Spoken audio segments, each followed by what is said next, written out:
Boa noite a todos. Mais uma vez, é um prazer tê-los junto conosco. Mais uma noite de estudos, de conversa, no nosso Recanto de Luz.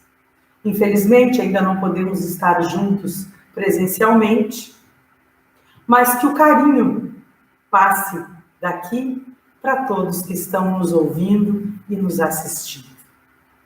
Que Deus, Pai Todo-Poderoso, Criador do Universo, aqueça os nossos corações, proteja a nossa família, nos dê o merecimento da saúde, que saibamos merecer saúde, que façamos por merecer saúde.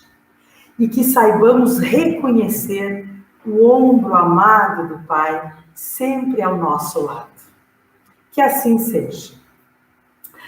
Nós vamos conversar hoje ainda sobre o capítulo 16 do Evangelho, que Luiz Paulo falou semana passada.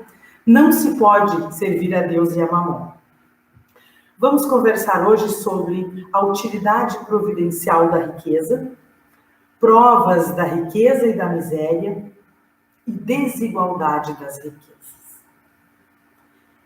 E começamos fazendo a seguinte pergunta: por que será que pedimos, ao reencarnarmos, sempre as provas mais difíceis? Sempre provas tão difíceis? Por que pedimos a prova da riqueza e da miséria? E aí nos gera outra pergunta.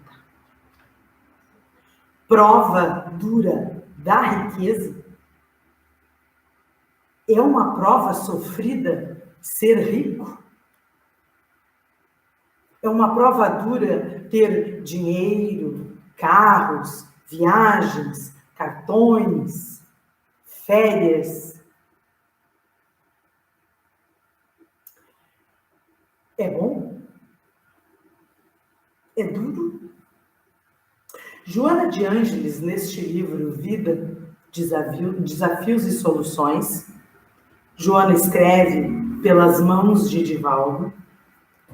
Ela diz que a humanidade estabeleceu prioridades, que a humanidade elegeu como necessidade, como prioridade, as necessidades materiais. Roupas, comida, posição, bem-estar. E aí ela diz assim: ninguém pode viver, é certo, sem um mínimo de recursos materiais, uma existência digna, social e equilibrada. Não é errado ser rico, não é errado possuir bens, ainda mais amealhados, depois de muito trabalho, depois de suor, do trabalho honesto, daquilo que conquistamos de sol a sol por anos e anos. A aplicação desta riqueza é que caracteriza um bom ou um mau envolvimento nosso com a vida. A riqueza muitas vezes nos causa o esquecimento de Deus e automaticamente, ou dizendo de uma maneira mais comum, é um pulo para o esquecimento do próximo. Esquecer de Deus, depois disso, é um detalhe para nos esquecermos que existe alguém ao nosso redor. Hoje, quem tem, quer mais. Quem não tem, quer o que o outro tem. E não falamos aqui somente dos ricos. Não vamos colocar essa nomenclatura, os ricos e os pobres. Vamos falar dos mais ou menos favorecidos. Falamos daqueles que esquecem muitas vezes de dividir, ou daqueles que, ao dividir, se valem disso. Sejam por fotografias, sejam por notícias escritas, sejam por colocar a diferença entre quem dá e quem recebe. Quando desencarnarmos, nós teremos conhecimento das nossas responsabilidades, de todas as responsabilidades que firmamos ter aqui no mundo terreno. Nós vamos lembrar, nós vamos ver cada dor da fome, cada desabrigado, cada doença, cada dor que nós poderíamos ter resolvido com o nosso supérfluo e não fizemos. Nós não precisamos ser ricos, ter muito dinheiro para ajudarmos com o nosso supérfluo. Com este frio, uma roupa que há 15, 20 dias não se usa mais, ou que de uma troca ou outra de estação fica na promessa de ser usada e não é. Assim são os calçados, assim são as comidas que compramos às vezes a mais sem necessidade, os produtos de higiene. Quem já não fez estoque dentro de casa? Será que deste estoque nós não podemos dividir? Vejam, não estou falando de ricos, estou falando de mais favorecidos. E é aí que nós rodamos, no nosso planejamento reencarnatório, nos nossos resgates, e acabamos voltando, mais uma vez reencarnando. E quem sabe pobres, menos favorecidos, porque esbanjamos, tivemos a oportunidade de auxiliar e rodamos. Então agora viemos, precisamos. E aí vem o outro lado da história. Enquanto a riqueza nos gera excessos, orgulho, egoísmo, a miséria nos gera, nos traz um temido adversário, a revolta. Por esta cultura de necessidades que a Joana fala. Sobre a pobreza, sobre ter menos, nós não precisamos dissertar muito. Todos nós já sabemos, de cor e salteado. Nós sabemos o que é não ter, o que é não poder, o que é não conseguir resolver certas coisas. Essa revolta, às vezes, se vira justamente aquele que tem mais. E aí, ela se torna orgulho, inveja. Por que ele tem e eu não? Qual a minha diferença da dele? Eu também sou justo, eu também sou bom. Por que eu não posso ter o que ele tem? E aí vem o orgulho de não querer também estar por baixo. Não querer viver de doações, de esmolas, como muitos chamam. Porque nós também queremos ter, então, doado eu não quero. E essa revolta, na verdade, ela é uma revolta contra Deus, que permite todas essas desigualdades. O menos favorecido, que não tiver um pouco de conhecimento, que não tiver nenhum até conhecimento sobre a doutrina espírita, não terá perspectivas positivas de um bom futuro, de um futuro mais alegre, de um futuro melhor. Infelizmente. A riqueza e a pobreza, diz no Evangelho, são algumas das maneiras do espírito evoluir. Porque desse modo nós vamos provar o nosso valor moral, que é esse que interessa. No Livro dos Espíritos, questão 815, nesta questão se diz: tanto a riqueza quanto a pobreza são provas muito difíceis de serem cumpridas, de serem passadas nessa reencarnação. E o Evangelho ainda diz que mesmo que distribuíssemos toda a riqueza do mundo ao mundo de maneira igual, nós não conseguiríamos conservar de forma alguma. Porque nós somos diferentes, nós temos caracteres diferentes, opiniões diferentes, livre-arbítrio diferente. Não conseguiríamos conservar. A nossa luta nesta encarnação está de acordo, sim, com os desígnios de Deus e com as nossas escolhas. A nossa situação financeira serve para depurar, melhorar, progredir, tanto os mais favorecidos quanto os menos favorecidos. Não podemos pensar que Deus privilegia um ou o outro, até porque se fosse assim, todo rico seria feliz e todo pobre seria triste, deprimido, sofrido. E nós sabemos que não é assim.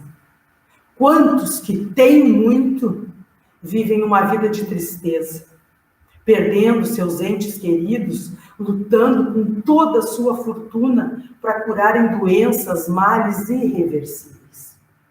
E, ao mesmo tempo, quantas pessoas que praticamente nada têm e estão sempre com um sorriso no rosto, um copo d'água a oferecer a alguém, um ombro, um abraço. Não é verdade? Ainda neste livro, Joana cita, deixa eu pegar aqui, a experiência vivencial é feita de lutas, daquilo que se considera necessidade de sobrevivência, entre o que se desfruta e o que se aspira, o que se tem e o que se pode conseguir. E é a partir daí que aparecem os tormentos íntimos, as frustrações que nos atormentam e nos renegam o viver. A luta trava-se no âmago do ser acostumado ao menos esforço. E muitas vezes a exploração do trabalho alheio. É você, é o outro que tem que me dar. Porque eu me acho no direito e eu quero ter. Ninguém pode viver por outrem um compromisso que lhe cabe atender. Este crescimento é feito somente com muito suor e muito esforço. Ao concluirmos, ao tentarmos finalizar esta nossa conversa, nós compreendemos o que nos trazem as obras do Livro dos Espíritos e do Evangelho de Kardec. Cada uma das posições sociais as quais os encarnados ocupam são situações momentâneas, a fim de exercitar as maiores chagas que se encontram dentro do nosso espírito. As doenças da alma, o egoísmo, os excessos, a avareza, nos dão uma vaga imagem do porquê. De que cada espírito ocupa o lugar em que está. A questão 806 do Livro dos Espíritos, nela Kardec pergunta à espiritualidade se a desigualdade das condições sociais é uma lei natural e se ela desaparecerá algum dia. E os espíritos respondem a Kardec: não, é uma obra do homem e não de Deus. Eternas somente são as leis de Deus. E esta lei natural só irá desaparecer quando o egoísmo e o orgulho deixarem de predominar. Aos mais afortunados, Kardec deixa um recado: amai-vos uns aos outros, a solução do problema. Elas guardam o segredo do bom emprego das riquezas. Aquele que se acha animado do amor do próximo, tem aí toda traçada a sua linha de proceder. Na caridade está para as riquezas o emprego que mais apraz a Deus. E aos menos favorecidos, fica também um recado. Aos que nascem sobre a desigualdade das riquezas, em condições desfavoráveis, a prova é de fé, perseverança, que deve ser reafirmada todos os dias. As desigualdades das riquezas são apenas uma questão terrena, porque no mundo dos espíritos, a desigualdade existente é a moral, a verdadeira riqueza dos espíritos. Queremos deixar hoje um recado para que, durante os nossos evangelhos diários, das 20 horas, a gente pense e analise se nós somos mais ou menos afortunados. Se somos um pouco mais afortunados que alguém que conhecemos, podemos dividir. Dividir de tal forma que aquele menos afortunado também se sinta um pouco mais e se lembre de, ao invés de ficar renegado, reclamando, até da justiça divina, se veja capaz de dividir. Porque aqui não falamos somente do material. É óbvio que uma pessoa, que uma família menos afortunada, ela não pode dividir o material. Mas às vezes, claro, a gente sabe que existe quem divide. Mas ele pode, ao não se renegar, dividir com um menos afortunado vizinho a fé, a perseverança, que Deus Pai Todo-Poderoso é soberanamente justo e bom. E aos mais afortunados ainda a lembrança. Não deixe transparecer que você doa a um mais pobre, mais empobrecido. Não. Deixe transparecer que você divide com um irmão, não aquilo que te sobra, aquilo que é de nosso uso. Meu irmão, eu divido com você o que eu tenho. Eu divido com você a minha mesa, o meu pão, a minha roupa, o meu calor do coração. Que Deus Pai nos abençoe e nos dê muito amor. Uma boa noite e até um próximo encontro.